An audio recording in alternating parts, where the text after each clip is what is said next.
kutumia uzi. Wa alaikumus salam wa rahmatullahi wa barakatuh. Dada yetu, Allah kulipe kheri na kubariki, umeuliza kwamba ni ipi hukumu ya kusuka kutumia uzi.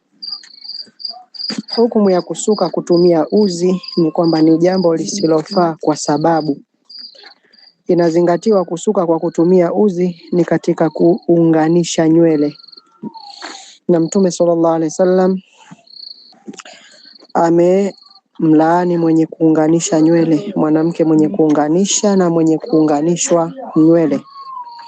Kwa hiyo ni jambo ambalo limekatazwa na sharia, jambo ambalo limekatazwa na sharia. Mwanamke wa Kiislamu ajitahidi kusuka kwa sababu ni sehemu ya mapambo yake, lakini ajiepushe kuunganisha nywele kwa njia yoyote, ima kwa uzi au kwa vitambaa na kadhalika.